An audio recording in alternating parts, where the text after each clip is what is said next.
जारी है।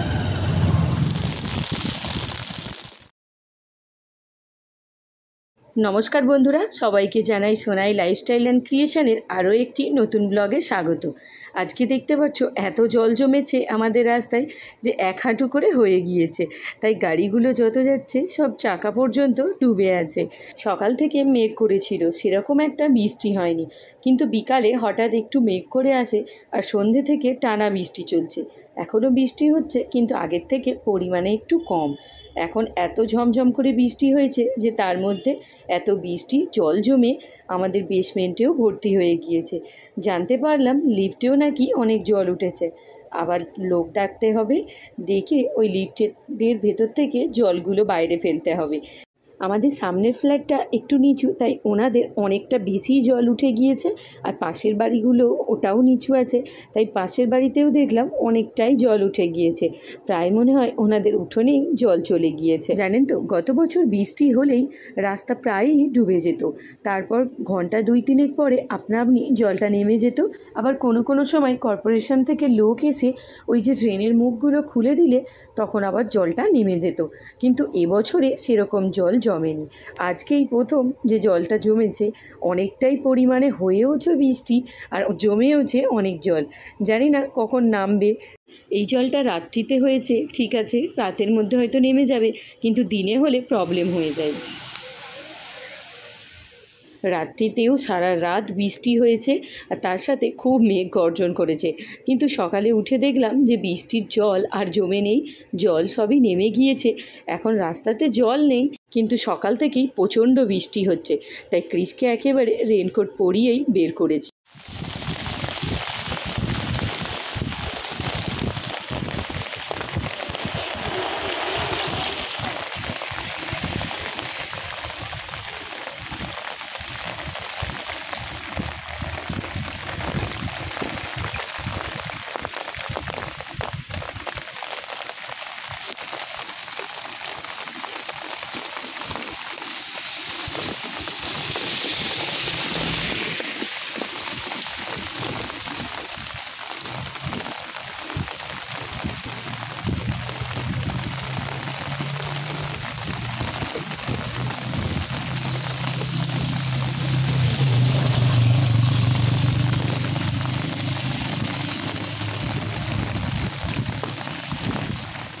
রাস্তায় জল উঠে গেছে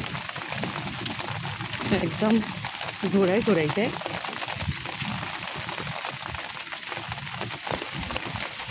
পাইলিং করেছে, পাইলিংয়ের গোড়াই পর্যন্ত জল। সেই দিকে দেখ, বোটটা পুরো রাস্তায়।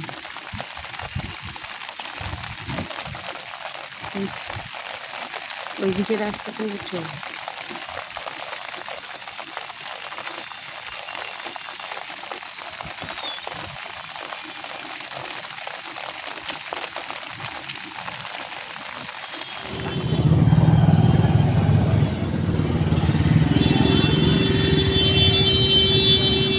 পুরো সমান, কি অবস্থা।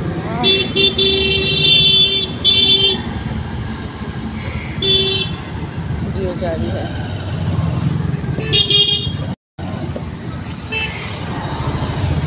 हम पाटा चाकिए नहीं जूते যেন না ভেজে। ব্লগার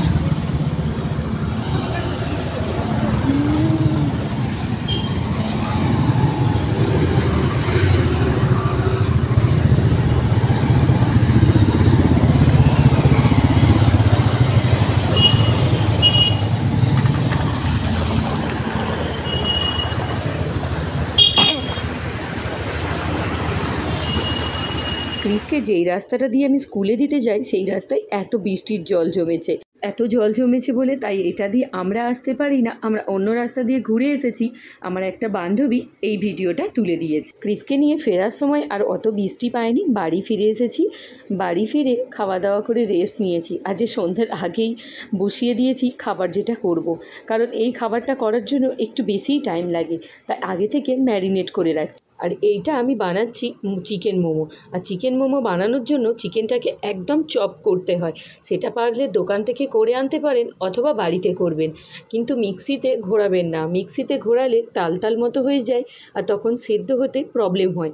তাই জন্য হাতে যদি করে নেওয়া যায় তাহলে অসুবিধা হয় না। এই চিকেনটা কৃষির পাপা বাড়িতে রবিবার দিন ছোট ছোট করে কেটে রেখে দিয়েছিল। আমি সেটা বের করে তার মধ্যে লেবুর রস আর লবণ দিয়ে আগে রেখেছিলাম। তারপরে তার মধ্যে দিয়ে দিলাম ধনে গুঁড়ো, জিরে গুঁড়ো, গোলমরিচের গুঁড়ো, আর দিয়েছি গাজর, পেঁয়াজ কুচি, লঙ্কা কুচি, রসুন কুচি। এর মধ্যে বিনস আর বাঁধাকপিও দেওয়া যেতে পারে। ও হ্যাঁ, ওর মধ্যে স্বাদ মতো লবণ দিয়েছি, সয়া সস, আর তার সাথে অল্প একটু কর্নফ্লাওয়ারও দিয়েছি। বাঁধাকপি আর বিনসটা সেরকম বাড়িতে ছিল না বলে দিইনি। বিনসটা অল্পই আছে, ওটা একটু স্যুপ বানাবো সেই জন্য ওটাকে রেখে দিয়েছি। এখন স্যুপ বানানোর জন্য আমি এখানে আদা, রসুন, গাজর, বিনস, কাঁচা লঙ্কা সবগুলোকেই গ্রেড করে নিচ্ছি। এইভাবে ছোট ছোট করে গ্রেড করলে কিন্তু গালে বেশি বাঁধে না আর অল্প তেলেই হয়ে যায়। তাই আমি এইভাবে গ্রেড করে নিচ্ছি। এরপর কাঁচা লঙ্কা আর বিনসটাকেও কেটে নেব। হ্যাঁ, এর মধ্যে পেঁয়াজও দিয়েছি। আমি এখানে পেঁয়াজগুলো খুব ছোট ছোট করে কুচি করে নিয়েছি। ওটা মোমোর পুরে দেবো সেটাও কুচো কুচো, আর যেটা স্যুপ বানাবো সেটাও। তো চলুন একে একে সব সবজিগুলোকে কেটে নিই। আর আরেকদিকে আমি একটা কড়াইয়ের মধ্যে অল্প গরম জল ফুটিয়ে নিয়েছি, তার মধ্যে আর ওই যে চিকেনের একটুখানি হাড় শুদ্ধ থাকে সেটাকে দিয়ে দিয়েছি। তারপর ওই চিকেনটাকে 10 থেকে 15 মিনিটের মতন সেদ্ধ করে নিতে হবে। এখানে স্যুপের জন্য আমি কিন্তু খুব বেশি কাঁচা লঙ্কা দিচ্ছি না, একটু কমই দিচ্ছি, কারণ এর মধ্যে আমি গোলমরিচের গুঁড়ো দেবো। আর গোলমরিচের গুঁড়ো দিলে তখন কিন্তু ঝাল হয়, তাই লঙ্কার পরিমাণটা এখানে আমি কম রেখেছি। দেখুন, আপনাদের সাথে কথা বলতে বলতে আমার সব সবজিগুলো কাটা হয়ে গিয়েছে। চলুন এবার আমরা মোমোর সাথে যে চাটনিটা খেয়ে থাকি সেই চাটনিটা বানাই। এখন চাটনিটা বানানোর জন্য আমি এরকম একটা টমেটোকে মাঝখান থেকে কেটে নিয়েছি, 3-4টে রসুন নিয়েছি, 3টে শুকনো লঙ্কা নিয়েছি। এগুলোকে নিয়ে ভালো করে পুড়িয়ে নিচ্ছি। এতে কোনো তেল দেওয়ার দরকার নেই, এইভাবে পুড়িয়ে নিলেই হবে। তারপর ওর খোসাটা ফেলে একটু ঠান্ডা করতে দিলাম। ঠান্ডাটা হলে তারপরেই কিন্তু একে মিক্সিতে দেবো, তার আগে নয়। দেখতে পাচ্ছেন ভীষণ গরম, তাই আমি আস্তে আস্তে খোসাটা ছাড়িয়ে এখন ঠান্ডা হতে রেখে দিলাম। চলুন আর একদিকে আরেকটা কাজটা করে রাখি। 2 চামচ কর্নফ্লাওয়ার নিয়েছি, তার মধ্যে সয়া সস দিলাম 1.5 চামচের মতন, তারপর 1 চামচের মতো টমেটো সস দিলাম। এখানে আমাকে অনেক হেল্প করছে ওগুলো এনে দেওয়ার জন্য।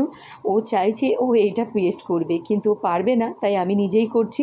এখন ওটাকে আমি মিক্স করে নিচ্ছি, একটু জল দিয়ে মিক্স করে রেখে দিলাম। এটার কাজটা একটু পরে দেখাচ্ছি। এবার মিক্সিতে পেস্ট করে নেব। যে টমেটো, শুকনো লঙ্কা, রসুনটা পুড়িয়েছিলাম ওর মধ্যে অল্প একটু লবণ দিয়ে আর আমি ওটা এবার মিক্সিতে দিয়ে নেব। মিক্সিতে ভালো করে পেস্ট করতে হবে, তাহলে দেখবেন একদম কোনো দানা দানা ভাবও থাকবে না। এটা খেতে খুব সুন্দর লাগে, যেমনটা ঝাল হয় আর তেমনটাই ওই যে রসুনের ফ্লেভারটাও আসে আর টকটাও আসে। চলুন এবার এটাকে আমি করে দেখাচ্ছি। আমি কড়াইয়ের মধ্যে আগে থেকেই একটু কাশ্মীরি লঙ্কা নিয়ে জল দিয়ে গুলে রেখেছিলাম। তারপরে এই পেস্টটা দিয়ে নিলাম, দিয়ে এটাকে ভালো করে নাড়তে থাকবো। খুব বেশি নাড়তে হবে না, অল্প অল্প নাড়লেই হয়ে যাবে, কারণ এটার জল তো নেই, এটা শুধুই পেস্ট করা হয়েছে, তাই তাড়াতাড়ি এটা ড্রাই হয়ে যাবে। এটার মধ্যে অল্প একটু লবণ দিয়েছি আর খুব সামান্য চিনি দেবেন নামাবার ঠিক একটু আগে। লবণটা আমি দিয়েই মিক্স করেছি, তাই এখন আর লবণ লাগবে না, শুধুমাত্র অল্প একটু চিনি দিয়ে নেব। আর হ্যাঁ, নামাবার আগে লেবুর রস ছড়িয়ে নামিয়ে দেবেন। দেখবেন এই চাটনিটা খেতে ভীষণ সুন্দর লাগে। এই চাটনিটা অনেকটা বানিয়েও আপনারা ফ্রিজের মধ্যে রাখতে পারেন, কোনো রকম পকোড়ার সাথে খেতেও বেশ সুন্দর লাগে। আমি আজকে কম করেই বানাচ্ছি, কারণ আজকে আমি খালি মোমোর সাথেই খাবো বলে। আমার চাটনিটা অলমোস্ট রেডি হয়ে গিয়েছে, এবার ওইটাকে নামিয়ে নেব। এটাকে একটা জায়গায় করে একেবারেই তুলে রাখছি, যেটাই করে আমরা খাবো। চলুন ওই কড়াটাকে এবার পরিষ্কার করে নিয়ে ওই কড়ার মধ্যেই আমি তেল দিয়ে দিচ্ছি। সাদা তেল অল্প একটু দিলেই হবে, কারণ এটাতে স্যুপ বানাবো, খুব বেশি তেল লাগে না। আমি এখানে ওই 2 চামচের মতো সাদা তেল দিয়েছি। এবার ওই সাদা তেলের মধ্যেই গোটা গরম মশলার ফোড়ন দিয়ে দেব। তারপর গোটা গরম মশলাটা একটুখানি সেন্ট বেরোলে ওর মধ্যে একে একে সবজিগুলো দিয়ে নেব। ওই ধরুন বিনস, গাজর, ওই দুটো ভাজা ভাজা হয়ে গেলে পেঁয়াজ কুচি, আদা রসুন কুচি দিয়ে দেব। এই স্যুপটা শুধু মোমোর সাথে না, রুটির সাথেও খেতে বেশ সুন্দর লাগে। চলুন আমার সবজিগুলো সব ভাজা ভাজা হয়ে এসেছে, এই ননস্টিক কড়াতে করলে অল্প তেলেই হয়ে যায়, কিন্তু অল্প তেলে যদি চাপা দিয়ে দিয়ে ধীরে ধীরে রান্না করা যায় তাহলে কিন্তু রান্নাটা আমাদের হয়ে যায়। বেশি তেল দিয়ে সবজিগুলো ভাজার দরকার হয় না। চলুন এবার এর মধ্যে মশলাগুলো দিয়ে দিই। ফার্স্টে লবণটা দিয়ে নিলাম, এবার ধনে গুঁড়ো আর জিরে গুঁড়ো দিয়ে নিয়েছি। দেওয়ার পর ওর মধ্যে পরিমাণ মতো জল দিয়েছি, যে আমরা যতটা স্যুপ রাখতে চাই ঠিক ততটাই। আমি এখানে খুব বেশি পাতলা স্যুপ রাখবো না, দোকানে যেমন খুব পাতলা স্যুপ করে আমি অতটা পাতলা করছি না। আর এখানে দেখতে পাচ্ছেন যে চিকেনটা আমি বয়েল করে রেখে দিয়েছিলাম, সেই চিকেনটাকেই এখন আমি একটা কাঁটা চামচ দিয়ে ছাড়িয়ে নিলাম। সবজির সাথে যে জলটা দিয়ে আমি ফোটাচ্ছিলাম সেটা যখন ফুটে উঠেছে তারপরেই এই চিকেনটা এবার দিয়ে দিলাম। এটা দিয়ে আরও 5 থেকে 10 মিনিট এরকম ফুটিয়ে নেব হালকা আঁচে। এরপর ওই দিয়ে দিলাম সয়া সস, টমেটো সস আর কর্নফ্লাওয়ার দিয়ে যে মিক্সটা আমি করে রেখেছিলাম সেইটা। এটা দিয়ে আরও 5 মিনিটের মতন ঢাকা দিয়ে রেখে দেব, দিয়ে তারপরেই কিন্তু নামাবো। চলুন এবারে দেখতে পাচ্ছেন আমার পুরো কালারও এসে গিয়েছে, আর স্যুপটাও খুব পাতলাও হয়নি আর খুব ঘনও হয়নি। এবার এই স্যুপটার মধ্যে দিয়ে দিলাম ওই গোলমরিচের গুঁড়ো, তারপর নামিয়ে নিলাম। এখানে মা আগে থেকে ময়দাটা মাখিয়ে রেখেছিল, ময়দার মধ্যে দিয়েছিলাম লবণ, চিনি আর সাদা তেল। মাকে ওটা দিয়েছিলাম, মা মাখিয়ে রেখে দিয়েছিল। এটা কিন্তু খুব পাতলা বা খুব ঘন করবেন না। আর একদম প্রথমেই যখন চিকেনটা ম্যারিনেট করবেন সেই সময় এই ময়দাটাও মেখে চাপা দিয়ে রাখতে হয়, তাহলে ময়দাটা খুব সফট হয়। আর মোমোটা যখন স্টিম করে খাওয়া হবে তখন কিন্তু মোমোটা বেশ সফট হবে। আর যদি শক্ত করে মাখানো হয় তাহলে কিন্তু মোমোটা শক্ত শক্ত হবে, নরম হবে না। আমি এখানে একটা রুটির থেকেও বড় সাইজের বেলে নিচ্ছি, একটা বড় লেচি করে। এরপর একটা গ্লাস নিতে হবে আর এইভাবে চেপে চেপে বসিয়ে নিতে হবে, তাহলে একবারে অনেকগুলো মোমোর জন্য এরকম পিস বেরিয়ে আসবে। আর ছোট ছোট লেচি করে যদি করতে চাই তাহলে অনেকগুলো করতে হবে, আর সব সাইজগুলো কিন্তু সেম হবে না। তো চলুন এবারে লেচিগুলো সব তুলে নিয়ে আর বাদ বাকি যে এক্সট্রা সেটা রেখে দেব, ওগুলো আবার গোল গোল করে আবার একটা লেচি করব বড় করে। তো দেখতে পাচ্ছেন এবারে আমার সবকটাই উঠে গিয়েছে। আজকে আমার ময়দা মাখানোটা একটু পাতলা হয়েছে, তাই তুলতে কষ্ট হচ্ছে, তবে পাতলা হলে খুব একটা অসুবিধা হয় না। এতে মোমোটা যখন আমরা স্টিম করব তখন কিন্তু ভালোই নরম থাকে, শক্ত হয়ে গেলেই বেশি প্রবলেম হয়। তো এর মধ্যে এবার পুর দিয়ে আমি কিভাবে ওটা ভাঁজ করে সেটা আপনাদেরকে দেখাচ্ছি। এই আরেকটা থালায় আমি ওগুলোকে সব তুলে নিচ্ছি, আর ক্রিসের পাপা ওই দিকে লেচি করে সেটা বেলতে থাকছে। বললাম না এটা করতে একটু বেশিই সময় লাগে, তাই আমরা সবাই মিলেই হাত লাগিয়েছি। ক্রিসের পাপা ওখানে লেচিগুলো করছে, করে ওই গ্লাস দিয়ে আমাকে সব পিস বের করে দিচ্ছে। ক্রিস ওই পুরগুলো দিচ্ছে, আর মা আর আমি এইগুলোকে ফোল্ড করছি। কিভাবে মোমোটা আমি বানাচ্ছি একটু দেখে নিলে আপনারাও তাহলে বানাতে পারবেন। আর ভাঁজটা ঠিকঠাক না করলে টেস্টের মধ্যে এমন কিছু পার্থক্য হয় না, খেতে একই হয়, শুধু দেখতে সুন্দর হওয়ার জন্য। পুরপিঠের মতো ভাঁজ করলেও চলে। আর মোমো খেতে এমন কেউ নেই যে ভালোবাসে না। দোকানে তো কম হয় আর বেশি টাকা দিয়ে খেতে হয়। ঘরে যদি এইভাবে একটু বানিয়ে নিতে পারেন সময় করে, অনেক খেতে পারবেন আর দেখবেন খুবই সুন্দর হবে। পুরটা যেহেতু আমরা এখানে অনেক চিকেন দিয়ে করছি, আর দোকানে তো 2-4 পিসের বেশি চিকেনও পড়ে না আর বেশি সবজিই দিয়ে দেয়। আর বাড়িতে করলে অনেক চিকেন দিয়ে করা যায় আর খেতেও বেশি ভালো লাগে, আর অনেকগুলো করেও খাওয়া যায়। আর সেখানে তো 4 পিসেই অনেকগুলো দাম পড়ে যায়, আর তাতে মন পেট কিছুই ভরে না। আর আমাদের তো শীতকালে মোমো তো ভীষণ ভালো লাগে, আর এইরকম যদি বাইরে ঝমঝমে বৃষ্টি হয় তার সাথে মোমো আর স্যুপ জমে যাবে জাস্ট, তাই না? আমাদের আজকে এখানে ভীষণ বৃষ্টি হচ্ছে, গতকাল রাতে হয়েছিল আর আজকে সকালেও বৃষ্টি হয়েছে, আর এখনও ভীষণ জোরে বৃষ্টি হচ্ছে। সেই কারণেই মোমোটা আর স্যুপটা বানিয়েছি। দেখুন এইভাবে অনেকগুলো মোমো বানিয়ে সেটাকে স্টিম করে এনে এবার নামিয়ে রাখছি, আর বাকি যেগুলো বানানো হয়ে গেছে সেগুলোকে আবার স্টিম করতে দেব। তো চলুন বন্ধুরা, আজকের ভিডিওটা এখানে এন্ড করছি।